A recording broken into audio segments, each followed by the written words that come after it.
kita semua dipanggil untuk jadi kepala, bukan menjadi ekor. Kita semua dipanggil untuk jadi orang yang mempengaruhi, bukan orang yang jadi victim gitu ya. We have sphere of influence, bukannya sphere of concerns gitu ya. Jadi kalau saudara ada di satu situasi yang mungkin berat atau sulit, banyak orang start to complain. Banyak orang mulai komplain and they view themselves as victim. Tapi ya kita semua berbeda. Amin saudara. Dalam situasi seperti itu, justru saudara diperlukan untuk stand up menjadi pemimpin yang bisa menjadi pengaruh gitu ya, dan membuat situasi tersebut jadi lebih baik gitu ya. Jadi saudara mulai juga bisa berpikir, identify areas where you can take initiatives, make a difference. Misalnya taking important initiatives at work. You know, it's always a good thing. It's a very good thing actually. Kalau dalam pekerjaan saudara, you do what's beyond your job description, gitu. You know, always continually check, you know, what is needed, you know, what improvement can be made in work, gitu ya. Gitu. Mungkin kalau di gereja kita ada satu example, Om David, continuous improvement dalam hal teknologi, right? Maksudnya kita untuk kebaktian gereja, sebetulnya keyboard satu, drum, bass, cuma speaker satu, mic, itu udah cukup ya saudara. Tapi luar biasa, di sini kita punya lebih dari itu ya. Kita punya iMac, kita punya ini dan itu, very very impressive gitu. Very very impressive, and I think that's a really good leadership examples. Someone who takes initiatives, goes beyond, you know, the basic, gitu ya. Dan kalau kita semua dalam pekerjaan kita bisa melakukan hal yang sama, wah, sangat-sangat baik ya saudara. Dan yang ketiga, transforming works.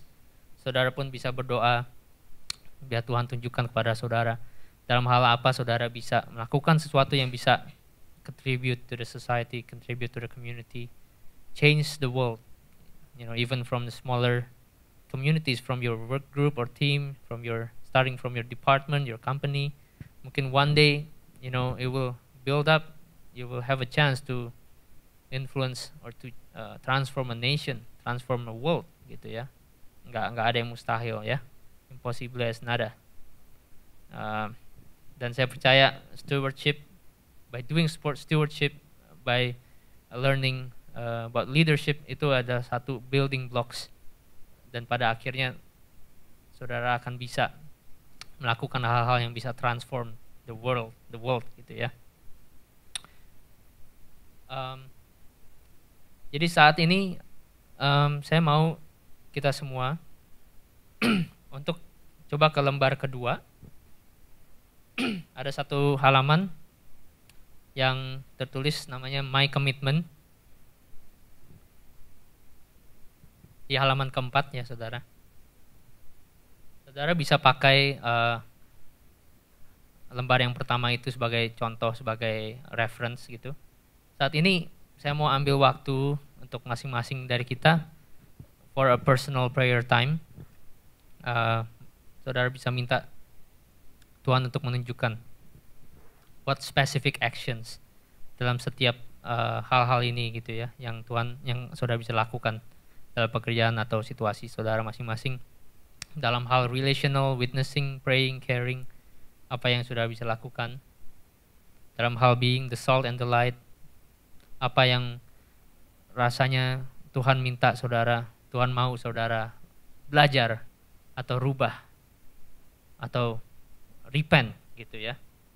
Dalam hal dominion, stewardship, leadership, transforming works, apa yang saudara harus lakukan.